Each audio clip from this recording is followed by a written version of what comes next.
الرحمن الرحيم.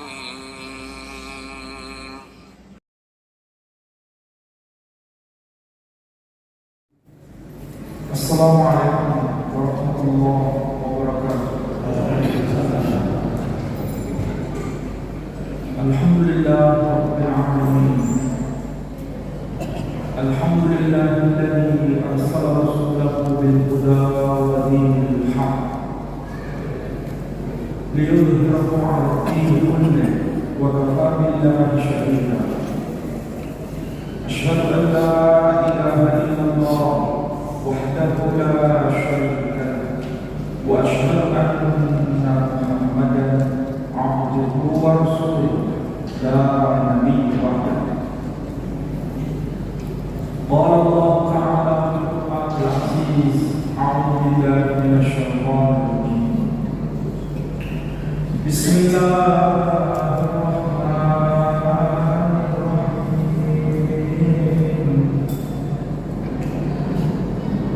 سبحان الذي أسرى بعبده ليلا. سبحان الذي أسرى بعبده ليلا من المسجد الحرام إلى المسجد الأقصى الذي باركنا حوله لنريه من آياتنا إنه هو السميع البصير. الآية صدق الله العظيم. Saudara-saudara, Bapak Ibu sekalian yang saya hormati, alhamdulillah pada waktu petang ini, setelah kita merayakan sholat maghrib berjamaah, kita bisa lanjutkan thalabul ilm, mentadabbur ayat-ayat Allah. Mudah-mudahan kebersamaan kita semua mendapat maghfirah dan rahmat dari Allah Subhanahu wa taala.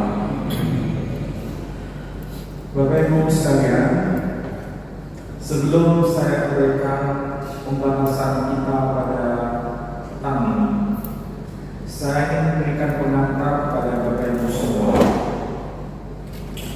bahwa Al-Quranul Karim sebagai kitab suci yang paling akhir yang Allah sampaikan kepada umat manusia bukanlah sesuatu yang sifatnya asing bagi siapapun. Semua umat manusia pasti mengenal agama. Al-Quran datang untuk menyempurnakan itu. Dan risalah para nabi sebelum Nabi kita Muhammad SAW ada kaitan dengan Al-Quran itu sendiri. Nah, kalau kita sudah paham mengenai grand design dari Allah Subhanahu wa taala, mari kita bahas pada ayat yang pertama dari surah ke-17. Surah ke-17 ini ada sesuatu yang penting kita pahami. Setiap surah dalam Al-Quran itu pasti memiliki nama yang khusus. Nama-nama yang tercantum di dalam setiap surah itu bukan hasil ijtihad para ulama, tapi nama-nama yang termaktub di dalam Al-Quran sebagai nama surah itu semua berasal dari tulisan Nabi kita Muhammad SAW. Kalau kita bertanya, apakah nama surah Al-Baqarah itu berasal dari petunjuk Nabi? Jawabannya iya. Mengapa nama surahnya disebut surah Ali Imran? Apakah itu ada petunjuk dari Nabi? Jawabannya iya. Semua nama surah yang tercantum dalam Al-Quran itu berasal dari petunjuk Nabi SAW. Kalau kita cermati surah urutan yang ke-17, itu namanya kita kenal dengan sebutan surah Al-Isra. Selain disebut dengan nama surah Al-Isra, Surah ini juga dikenal dengan nama Surah Bani Israil. Jadi surah ini punya dua nama, Surah Al-Isra dan Surah Bani Israil. Kenapa nama surah ini memiliki dua nama? Karena di antara dua nama ini ada keterkaitan satu dengan yang lain. Disebut Surah Al-Isra karena ada ungkapan kata asra. Disebut Surah Bani Israil karena ada ungkapan kata asra. Jadi ini sebetulnya ada keterkaitan satu dengan yang lain. Kalau disebut Surah Bani Israil, berarti ini sedang bicara kepada bangsa Israel dan mereka diutus para nabi. Sedangkan disebut dengan nama Surah Al-Isra karena ini memperjalankan hambanya sebagai khataman nabiyyin, penutup para nabi yang berasal dari kalangan Bani Ismail. Jadi ada keterkaitan di antara dua nama itu. Saya ulangi lagi, disebut Bani Israil karena bangsa Israel atau Bani Israil diutus banyak nabi sebelum Nabi kita Muhammad SAW. Sedangkan disebut Surah Al-Isra karena Allah memperjalankan hambanya sebagai khataman nabiyyin, penutup para nabi yang berasal dari Bani Ismail. Kira-kira saya terlalu cepat tidak? Mudah-mudahan bisa dipahami. Saya khawatir ini balasnya terlalu tinggi, tapi enggak ya. Itu dari sisi nama. Kemudian kita coba memahami ayat ini. Ketika Allah berkata Subhanalladzi, Maha Suci Dia, jadi yang dimaksud di sini adalah Allah Tabaraka wa Ta'ala yang disebut dengan yang Maha Suci.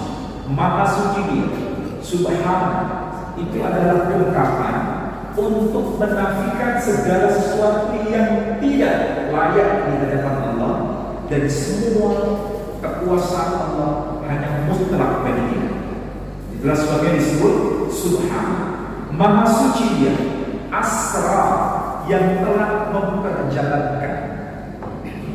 Bahasa Arab itu beda dengan bahasa kita. Kalau kita sebut mengadakan perjalanan, kira-kira waktunya itu pagi, siang, atau malam. Kalau saya sebut kita mengadakan perjalanan, bahasa kita, apakah itu waktunya sudah tertentu? Belum ada kepastian.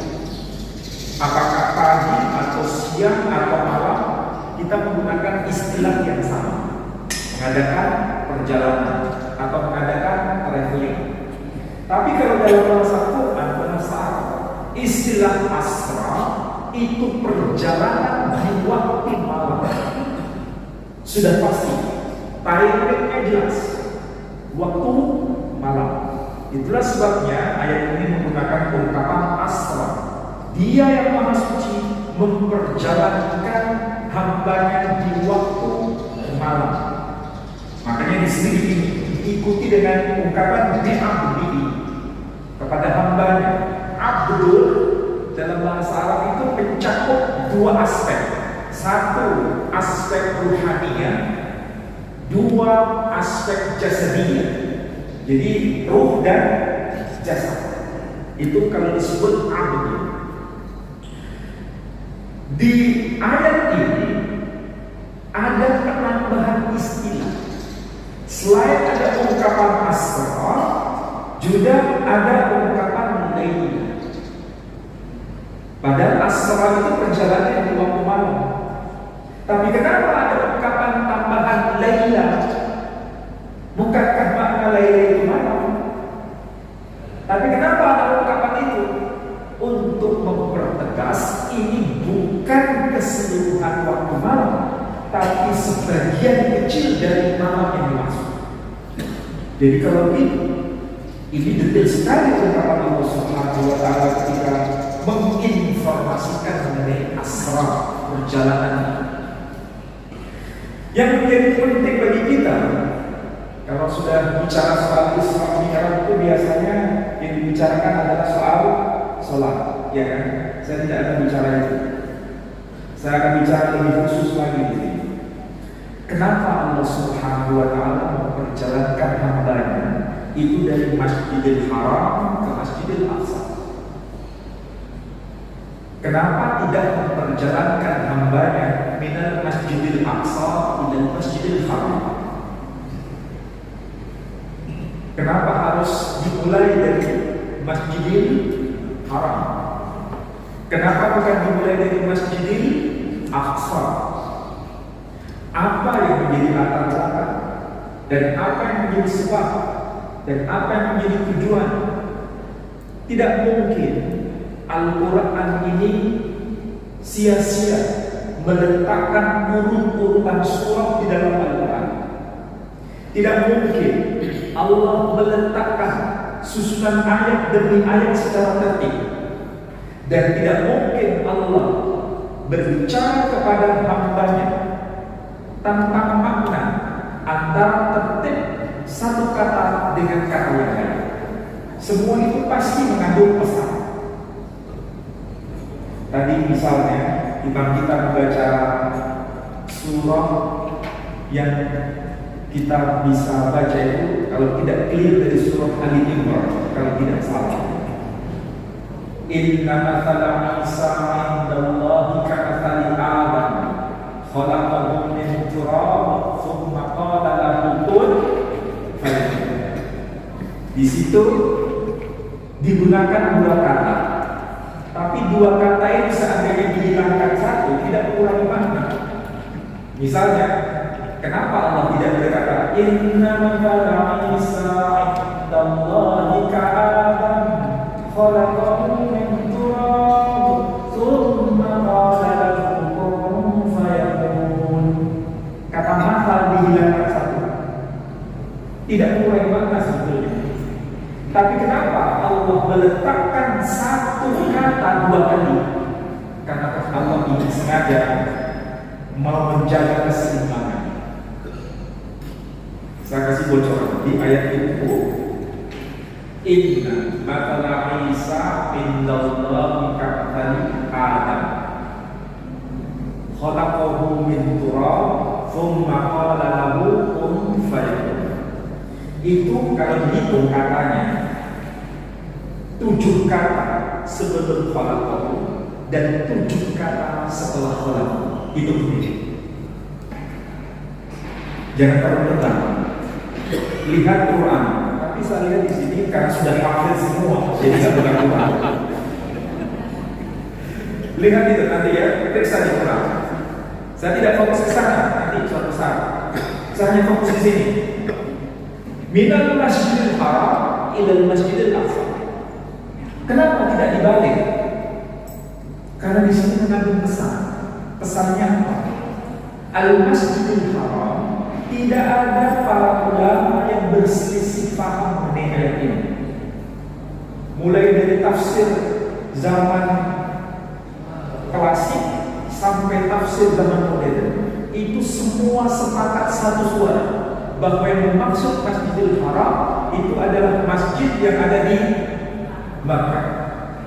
Tidak ada perselisihan. Jadi Masjidil Haram itu adanya di Makkah. Dan kalau disebut Makkah, itu konteksnya selalu kita hafal surahnya, bagian surah ke-30. Surahnya pasti sering kita hafal. Cuma kadang-kadang kita ingat apa itu surahnya. Bismillahirrahmanirrahim. Wat-tin waz-zaitun, kemudian wat-tur sinin wa hadzal baladil amin.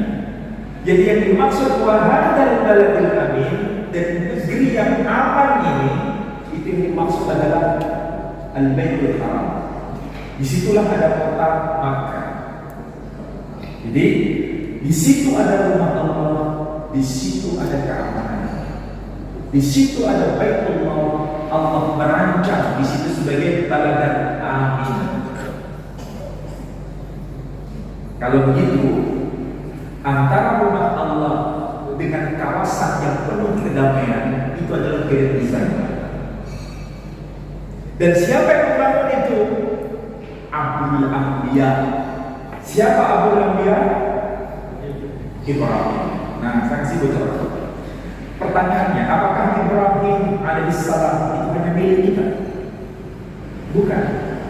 Dia milik semua, baik mereka yang beriman maupun yang tidak beriman kepada risalah Nabi kita Muhammad sallallahu alaihi wasallam. Di dalam Al-Quran ini, nama Ibrahim itu boleh dibaca dengan dua cara. Kalau misalnya saya baca begini, Bismillahirrahmanirrahim. Wa idh yarfa'u Ibrahim qawa'ida minal baiti wa Ismail Rabbana taqabbal minna innaka antas samiul alim. Saya baca Ibrahim. Kira-kira bacaan saya ini benar atau salah? Saya akan mengatakan salah. Itu bacaannya benar. Boleh dibaca wa in yarfa'u Ibrahim, boleh dibaca wa in yarfa'u Ibrahim. Jadi kalau Imam Sholat membaca wa in yarfa'u Ibrahim, itu boleh. Ini bagian dari namanya qiraah sab'ah. Kalau Ibrahim itu bacaan Imam Hafiz. Tapi kalau dibaca Ibrahim, bacaan Imam Syu'bah. Dua-duanya benar. Ini pelajaran dari kita. Jangan ekstrim. Jangan menyalahkan kalau kita tidak tahu ilmunya. Allah sudah memberikan semacam toleransi. Menurut Quran sendiri boleh dibaca Ibrahim, boleh dibaca Ibrahim. Tidak perlu gegeran. Itu pelajaran berharga dalam Quran. Nah, Ibrahim atau Ibrahim ada termaktub dalam Quran kita. Tetapi ingat, sang tokoh ini namanya juga tertulis di dalam kitab saudara kita non-Muslim. Siapakah mereka? Katolik, Protestan, Ortodoks, Yahudi, semua mengenal sang tokoh ini, tetapi bukan dikenal dengan nama Ibrahim, bukan dikenal dengan nama Ibrahim, tapi dikenal dengan nama Avraham. Jadi nama Avraham itu bahasa Ibrani, nama Ibrahim itu bahasa Arab, karena satu keluarga. Ibrahim, Avraham, Ibrahim itu satu keluarga, Arab dan Ibrani. Persis seperti antara orang Jawa dengan orang Madura, itu satu keluarga.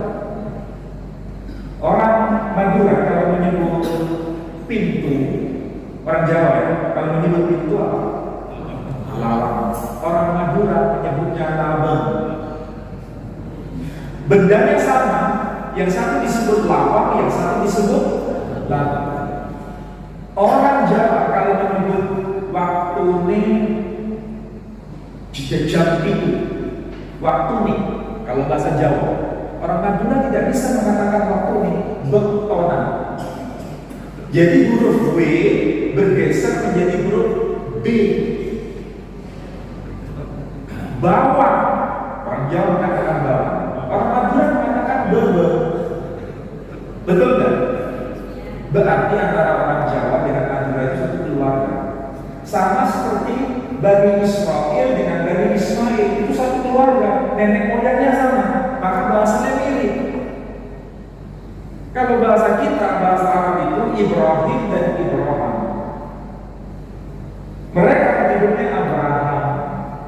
Sekaligus disebutnya dengan nama Abraham. Disinilah ada keterkaitan Ibrahim, Ibrahim, Abraham, dan Abraham. Ada satu lagi agama yang mengenal topik ini, yakni agama Hindu. Agama Hindu mengenal bukan dengan nama Ibrahim, ataupun Ibrahim, ataupun Abraham, ataupun Abraham, tapi mereka mengenal dengan nama Abiram. Saya punya kitabnya, namanya kitab Babiswa Purana. Kitab Hindu itu kan banyak, ada Rigveda, Yajurveda, Samaveda, Atharvaveda. Ada Babiswa Purana, ada Srimad Bhagavatam Purana, Brahmanda Purana, dan lain sebagainya. Ini menjadi bukti bahwa tokoh ini dikenal oleh semua. Siapa yang dimaksud? Semua yang mengaku sebagai orang yang beragama pasti mengenal tokoh ini. Kalau begitu tokoh kunci ya, ini tokoh kunci. Makanya Allah memperjalankan hambanya dipakai sebagai simbol Baitul Haram, karena ini bicara mengenai tokoh siapa yang mendirikan kota ini. Disitulah tokoh yang bernama Abraham atau Ibrahim diyakini sebagai tokoh suci dari semua. Kita mau nggak menjadi orang yang seperti Ibrahim, dikenal oleh semua, bukan dikenal oleh satu kelompok, tapi dikenal dan dikenal oleh semua. Pasti jawaban kita mau. Tapi bagaimana caranya? Bukankah kita ini dicontohkan setiap saat, bahkan baru saja kita lakukan sholat selalu baca Allahumma sholli ala Muhammad wa ali Muhammad kama shollaita ala Ibrahim. Kita sering mengucapkan nama itu, tetapi kita nggak mengerti maksudnya. Kita menyebut nama itu bukan sekedar mengucapkan nama itu karena perintah Nabi, tetapi kita diperintahkan menyebut nama itu supaya kita mengambil pelajaran betapa penting tokoh ini untuk kita fotokopi dalam kehidupan kita. Itu yang seharusnya. Makanya perjalanan Islam itu dimulai dari Masjidil Haram, wilayah yang penuh damai, yang disebut Wat-tini waz-zaitun wa turi sinin wa hadal baladin. Itu kuncinya. Kemudian baru setelah itu menuju kawasan yang disebut Masjidil Aqsa. Secara harfiah Masjidil Aqsa itu masjid yang jauh. Masjid yang jauh. Itu secara bahasa. Tetapi kita mengenal dan para ulama menjelaskan dalam kitab tafsir, Masjidil Aqsa itu letaknya di Palestina. Sampai hari ini lokasinya masih terjaga. Itulah disebut Masjidil Aqsa. Pertanyaannya, di situ ada Baitullah juga, yang disebut kita menyebutnya dengan sebutan Baitul Maqdis. Kalau bahasa Arabnya, saudara kita non-Muslim menyebutnya dengan sebutan bukan Baitul Maqdis, tapi Bait Hamid Qadash. Nah, coba antara Baitul Maqdis dengan Bait Hamid Qadash bunyinya mirip tak? Mirip karena satu keluarga. Bait Hamid Qadash, Bait Al-Maqdis, mirip. Yang satu bahasa Arab, yang satu bahasa Ibrani. Siapa yang mendirikan? Dan siapa yang diperintahkan untuk membangun itu? Baitul Maqdis yang di Sono. Kalau yang di Mekah, Nabi Ibrahim. Kalau yang di Baitul Maqdis, siapa yang diperintahkan? Sulaiman. Nabi Sulaiman. Jadi yang diperintahkan itu adalah Nabi Sulaiman. Baitul Maqdis itu letaknya di kota mana? Baitul Maqdis sekarang ini letaknya di kota mana? Kalau Palestina itu wilayah besarnya, kotanya disebut Yerusalem. Kita sadar nggak? Nama itu pasti mengandung besar. Kenapa namanya disebut Yerusalem? Yerusalem itu bahasa kita. Kalau bahasa Ibrani-nya Yerushalayim. Dari dua kata, Yeru itu artinya rumah atau wilayah. Shalayim dari kata shalom, artinya damai. Bahasa Arabnya salam. Jadi kalau begitu Yerusalem itu artinya wilayah damai secara harfiah. Dan di kota itu ditegakkan simbol ilahi. Apa itu? Bait Hamid Qadash, rumah Allah. Di mana ada rumah Allah, di situ ada damai. Siapa yang diperintahkan? Nabi Sulaiman. Apa makna nama Sulaiman? Sulaiman itu bahasa Arabnya, bahasa Ibrani-nya Shlomo. Shlomo dari kata Salom, artinya apa? Salam. Jadi sekarang kita baru paham, ternyata nama kota itu kota damai. Yang diperintahkan membangun rumah suci di kawasan itu adalah Raja Damai, Nabi Sulaiman. Inilah yang disebut dengan grand design yang ada di muka bumi. Tapi yang di muka bumi ini hanya miniatur sebetulnya. Ibaratnya KW1. Orinya di mana? Orinya di Solo. Dan Quran mengajarkan itu apa? Lahum darussalam inda rabbihim. Bagi mereka orang yang saleh ada surga bagi mereka yang disebut surga darussalam. Itulah tempat yang dihuni oleh orang-orang yang saleh tadi. Jadi itulah yang ori darussalam. Dan apa makna darussalam? Dar itu rumah, salam damai, rumah damai. Jadi di sana, di surga yang disebut Darussalam, tidak ada yang namanya caci maki, tidak ada yang namanya di sana pertengkaran, percekcokan. Di sana yang ada adalah salam, salam, salam, alhamdulillah. Lihat di Quran. Di surga yang mengungkapkan namanya salam dan alhamdulillah. Ini adalah bahasa simpul. Di Solo sebagai yang ori Darussalam diturunkan di bumi sebagai KW-nya di dua tempat, diwakili oleh Baitul Maqdis di Yerusalem dan Mekah di yang tempat yang disebut Baladan Amin. Ini grand design. Makanya kadang-kadang kita ini kalau umroh atau haji, kenapa sering kita bertanya, boleh nggak di sana itu membunuh binatang? Jawabannya boleh nggak? Tidak boleh. Boleh nggak melakukan pertengkaran di sana? Tidak boleh. Boleh nggak melakukan percekcokan di sana? Tidak boleh. Itu hukum syariatnya, fikihnya. Tapi pernahkah kita bertanya kenapa ada aturan-aturan begitu? Apa tujuannya? Karena memang Allah ingin menciptakan itu sebagai bentuk simbol di tempat itu tidak boleh ada sesuatu yang sifatnya tidak berkenan selain dengan kata-kata salam dan alhamdulillah. Makanya mencabut tumbuhan di sana saja dilarang. Kenapa? Karena itu tujuannya supaya tidak membuat kerusakan.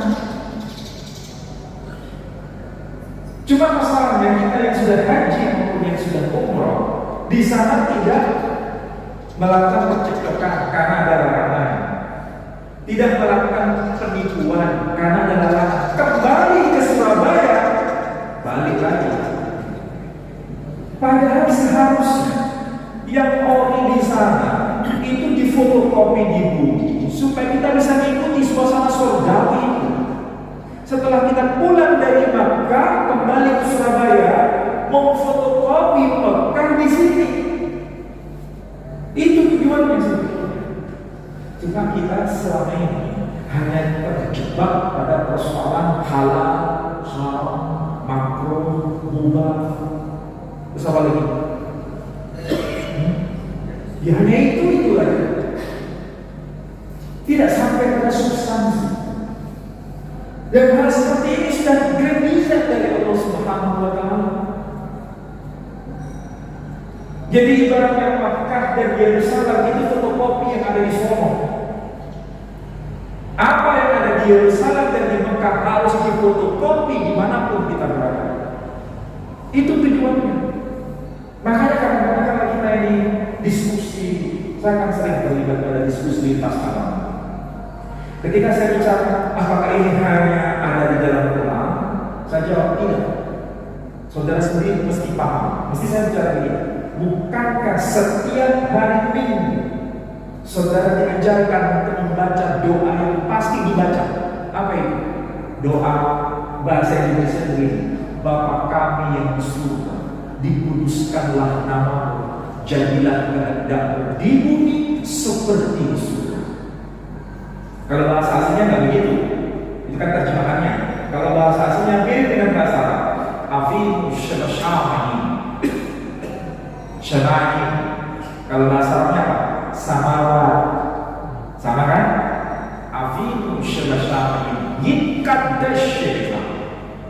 Dikuduskanlah nama syariha. Bahasa Arabnya ismuka. Mirip tak? Mirip.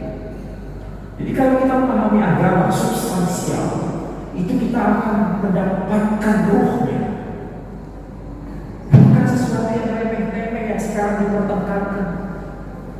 Apa yang dipertengkarkan yang remeh-remeh? Gegeran soal apa? Contohnya, ketika bertahiyat itu diam atau bergerak, ya kan? Kalau bergerak, bergeraknya itu dari kiri atau ke kanan, dari atas atau ke bawah. Itu aja yang diperdebatkan. Ini bukan substansi. Ini hanya casing. Kita sibuk dengan casing, tapi tidak sibuk dengan substansi. Memang ngaji tidak agak beda, karena kita harus memahami dari sesuatu yang sifatnya ruhi di situ. Nah, bahasa aslinya Abi Syabashami Yikaddes sebiha Tavomal khutiha, datanglah kerajaan Tavomal khutaha Yihatseret soteha Ka'asyad Bashami Gamba alas. Jadilah kehendakmu di bumi seperti di surga. Kira-kira sama dengan Al-Quran ini? Sama. Karena maunya Allah yang ada di surga difotokopi di sini. Kehendak yang ada di surga harus terwujud di sini. Cuma masalahnya manusia itu karena bebal, apa yang ada sebagai bentuk aturan-aturan Tuhan, aturan Allah, tidak diikuti. Gak usah jauh-jauh. Sambil contoh sederhana. Di dalam Quran boleh nggak mencuri? Boleh nggak? Tidak boleh. Kalau ada orang non-Muslim yang di dalam Quran, ya jelaskan. Qul ya ayyuhal kafirun. Jadi orang yang belum menjadi Muslim disebut al-kafir. Artinya tidak beriman dengan Quran. Tapi kalau kita tanya, apakah di dalam kitab mereka masing-masing, mau Hindu kitab Rigveda, mau Buddha kitab Dhammapada, mau Konghucu kitab Tao Te Ching, mau Taurat kitabnya Yahudi, apakah ada perintah boleh mencuri? Tidak. Kalau seandainya baik mereka yang beriman maupun yang tidak beriman berpegang pada kitab masing-masing itu dengan sepenuhnya, kira-kira kejahatan itu ada atau tidak? Tidak akan ada. Tapi yang bermasalah ketika ada orang yang mengaku sebagai Muslim, beriman pada risalah Nabi kita Muhammad SAW, yang seharusnya itu dia menjadi sempurna, dilarang melakukan pencurian, toh tetap dia melakukan korupsi. Kira-kira orang seperti ini layak tidak? Bahkan menggunakan dalil agama sebagai tujuan, sebagai kamuflase. Contoh sederhana apa? Ada nggak hadis yang mengatakan umroh satu dengan umroh berikutnya itu akan menghapus dosa? Betul atau tidak? Iya, hadisnya sahih. Tapi karena manusia itu bebal, hadis itu dipakai, tapi dalam rangka untuk menipu Tuhan. Apa itu? Dia korupsi 1 M, dia ambil 100 juta paling mahal untuk umroh, dia masih untung berapa? Bisa kasih contoh yang sederhana. Ini manusia bebal, sudah tahu kebenaran, tapi dia manipulasi. Coba ya, seharusnya agama ini menjadi panduan itu. Cuma masalahnya kita yang kebanyakan ya menjadikan pembacaan Al-Quran kita ini, membaca Quran hanya mencari hadiah, bukan mencari hidayah. Kalau mencari hadiah tahu maksudnya? Mencari hadiah, mencari pahala. 1 huruf dihitung sekian kebaikan, Satu surah dihitung sekian kebaikan. Hanya itu yang kita pikir. Mencari hadiah, bukan mencari hidayah. Padahal Quran diturunkan itu sebagai apa? Syahrul Ramadan alladzi unzila fihi al-Qur'an hudan lin-nas, sebagai petunjuk bagi manusia. Kalau orang berlomba-lomba one day one juz, berapa kali kita membaca Quran? Ada yang mengatakan 2 juz, bagus. 1 minggu berapa juz? 30 juz, bagus. Tapi ketika ditanya, kamu ngerti nggak yang kamu baca? Kalau kata tidak ngerti, berarti Quran tidak punya makna bagi kita. Seharusnya kita mulai sadar diri bahwa cara beragama kita ini memang harus dibenahi oleh Islam. Bukan sibuk dalam hal yang casing tadi, tapi seharusnya bagaimana hati kita tertahu dengan Allah Subhanahu wa Ta'ala. Makanya Allah memperjalankan namanya dari Makkah menuju mana? Al-Aqsa. Itu tertib sebetulnya. Ada ketertiban karena bangunan yang pertama kali ditegakkan di muka bumi ini dari Masjidil Haram. Quran mengatakan apa? Inna awwala baitin wudi'a lin-nas alladzi bi Makkah. Sesungguhnya bangunan suci yang ditegakkan pertama kali di muka bumi ini ada di Makkah. Makanya harus dimulai dari situ. Karena dari situlah peradaban dibangun. Dari situlah bibit kenabian mulai disebar. Dan dari situlah penutup para nabi mulai diisrakan. Disitulah ada yang disebut Abul Anbiya, dan disitulah ada yang disebut Khataman Nabiyyin. Dari situ baru kemudian ke Masjidil Aqsa. Tidak dibalik. Kenapa sih? Allah itu kok tertib kayak begitu? Karena memang Allah Ta'ala itu sebagai Murabbi.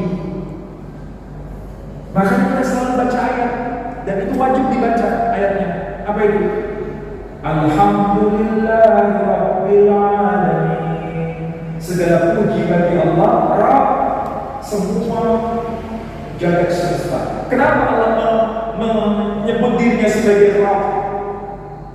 Kita menerjemahkannya Tuhan, tidak salah, tapi kurang jelas. Tuhan sebagai apa? Ternyata Rabb, dari kata Rabb itu muncul kata tarbiyah. Di sini kan ada yayasan, ada UIN, ada fakultas tarbiyah. Apa artinya tarbiyah? Fakultas pendidikan. Karena tarbiyah itu diambil dari kata Rabb. Yang mendidik disebut murabbi. Kalau saya di sini posisinya sebagai murabbi, karena mendidik, mengawasi. Jadi kalau Allah menyatakan dia sebagai Rabb, itu berarti Allah yang mendidik kita, mengawasi kita, yang memberikan ujian bagi kita. Dan ujiannya itu tidak acak, ujiannya itu tertib. Sama seperti ujian di kampus atau ujian di sekolah. Kan ada semester 1, semester 2, nggak mungkin langsung semester 4, iya kan?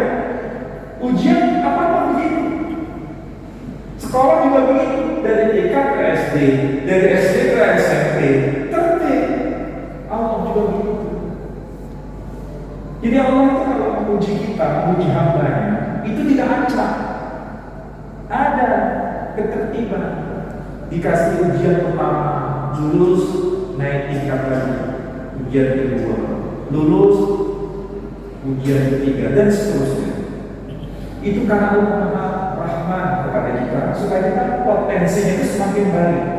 Kita ini setiap hari harus semakin baik levelnya, bukan stagnan, dan juga bukan mundur, tapi semakin naik.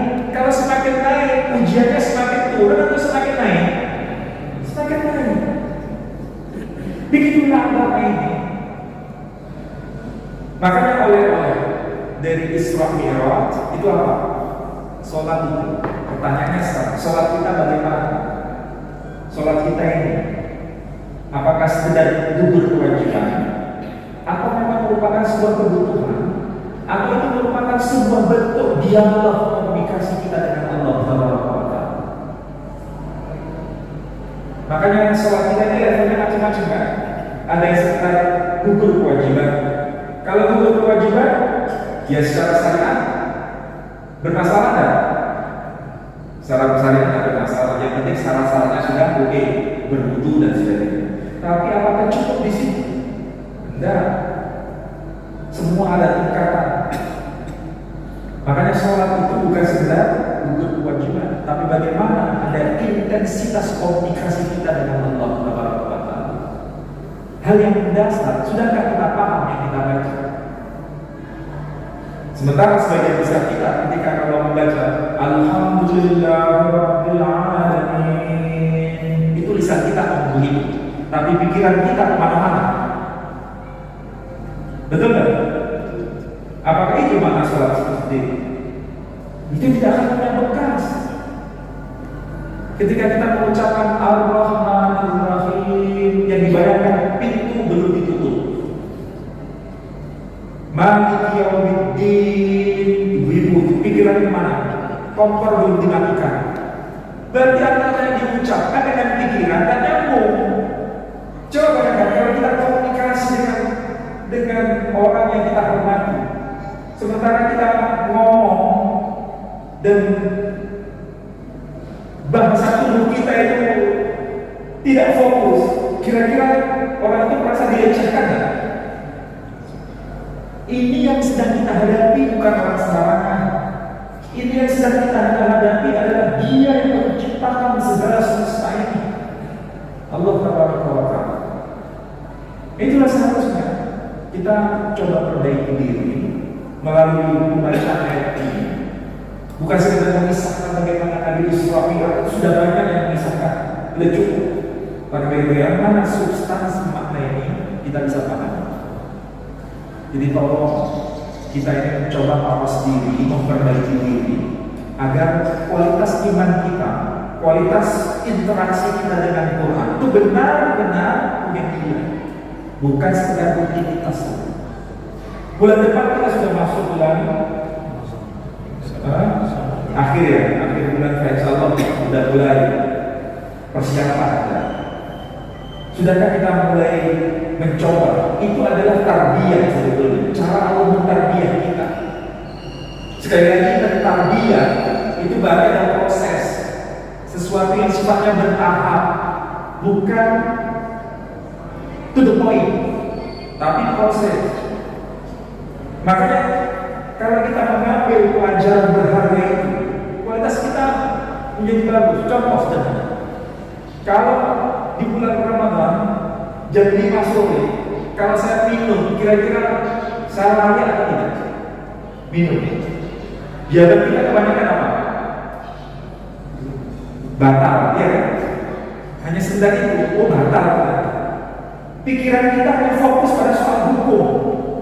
Padahal yang dipikirkan seharusnya bukan sekedar itu. Ketika kita mau menyentuh yang halal, ini halal bukan haram. Ketika kita mau menyentuh, belum waktunya. Yang kita pikirkan adalah apakah Allah mengawasi saya? Apakah Allah senang dengan tindakan saya? Itu yang seharusnya dipikirkan. Bukan karena takut dilihat oleh manusia, bukan karena takut dinilai oleh manusia, tapi bagaimana kita merasa dalam pengawasan Allah. Coba bayangkan, kalau spirit puasa itu kita terapkan dalam setiap pribadi kita menjadi manusia, kira-kira kejahatan itu ada tidak? Nihil.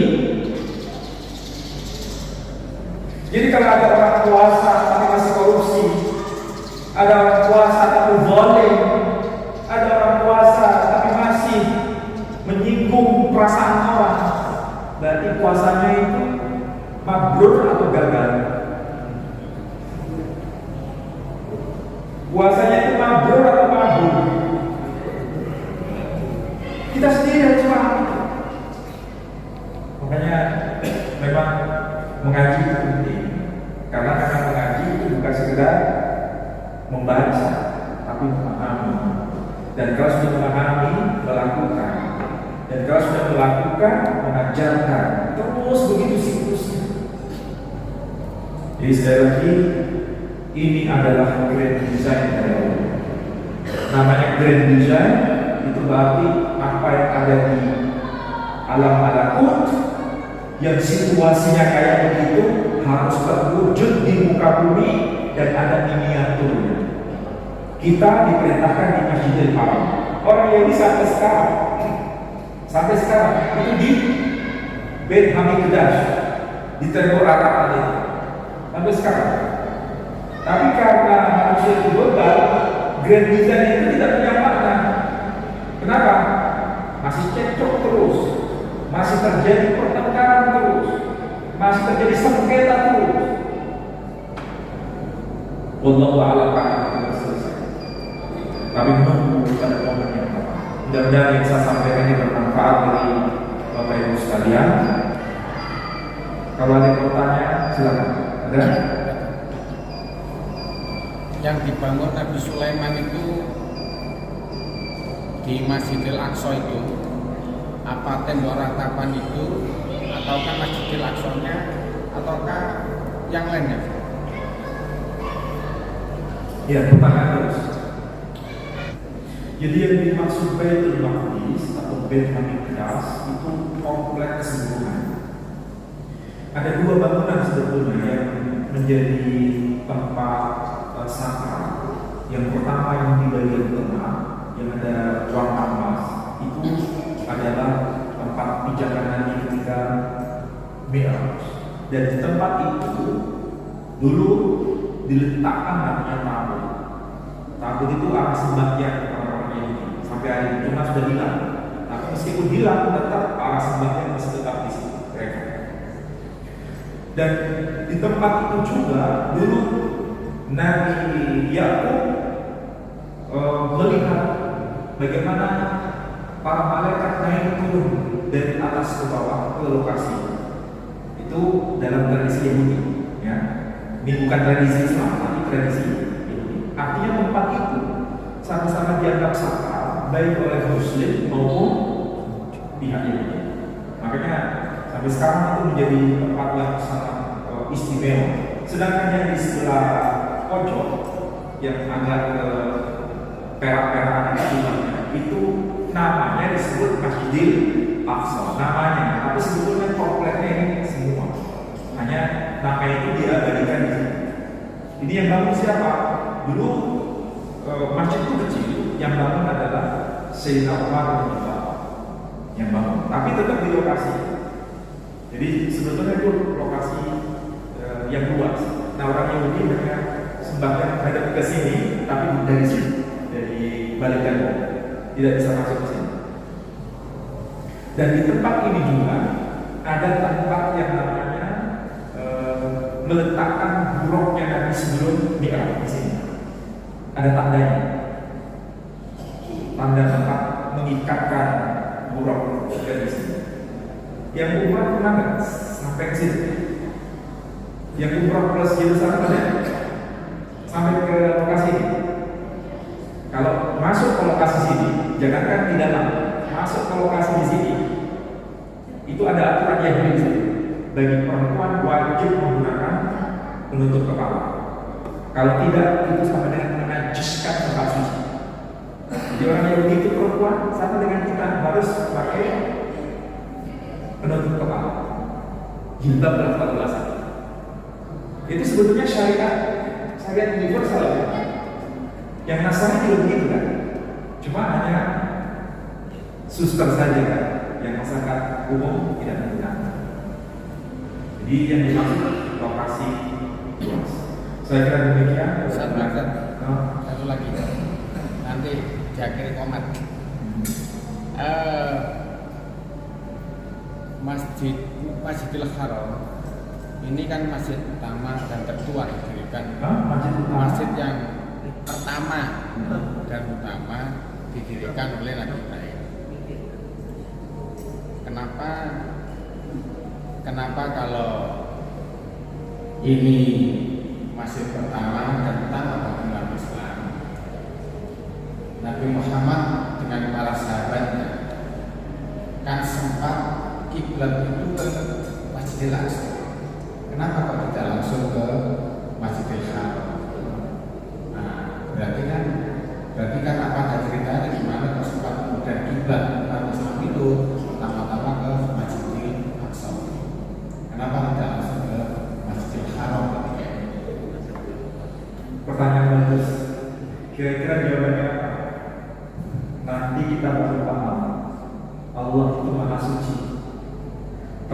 yang dibangun suci. Tapi karena tempat itu sudah dikotori dengan berhala, maka Allah belum izinkan di situ. Di situ masih ada 365 berhala, baik di luar Ka'bah maupun yang ada di dalam Ka'bah. Maka Allah belum izinkan sampai pada akhirnya baru kemudian menghadapkan ke arah Masjidil Haram. Jadi awalnya Baitullah yang ada di Makkah itu suci, tidak ada berhala. Tapi karena dikotori oleh tangan manusia, maka tercemar. Yang masih betul-betul terjaga di Masjidil Aqsa.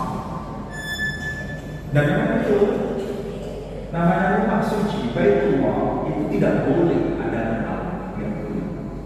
Jadi itu sama dengan penodaan terhadap rumah Allah, dilarang. Maka ketika Nabi menjadi Nabi di era awal itu kalau sholat ya perintahnya menghadap ke Masjidil Aqsa. Tapi sekaligus itu ada pesan sebetulnya bahwa risalah Nabi kita itu bukan risalah yang baru, tapi risalah lanjutan dari para nabi sebelumnya. Yang orang itu paham itu. Oh iya, berarti menghadap ke Masjidil Aqsa. Berarti ini masih satu mata rantai. Tapi ketika berubah ke Masjidil Haram, mereka langsung sebagian menolak. Jadi itulah pesan sebetulnya di balik perintah mengubah arah kiblat. Makanya pengubahan arah kiblat itu ketika terjadi di mana? Di Madinah. Pada saat bayangkan ya, di Madinah itu, ini kan Mekah di sini. Madinah itu di tengah sini, ini kan selatan. Madinah di sini, Yerusalem kan di utara. Jadi waktu itu menghadap ke utara. Ketika ada perintah menghadap ke Masjidil Haram, berarti langsung balik dalam derajatnya dari utara ke selatan. Bayangkan ya, kalau sholat tiba-tiba berubah kayak gitu, soknya gimana? Ya kan? Itu yang terjadi kan. Dan makanya kalau yang suka sholat di masjid kiblat lain itu kan ada 2 kiblat. Kalau di Indonesia kan begini, inilah kiblat umat Islam yang pertama. Itu menghadap ke utara. Tapi kita nggak boleh menghadap ke lagi, tapi menghadap ke selatan. Di situ ada mihrab. Ada 2 mihrab, ke utara dan selatan. Yang utara ditutup, tapi di situ ada tandanya. Ini kiblat dulu yang awal. Saya kira demikian ya. Saya akhiri dengan doa untuk majelis.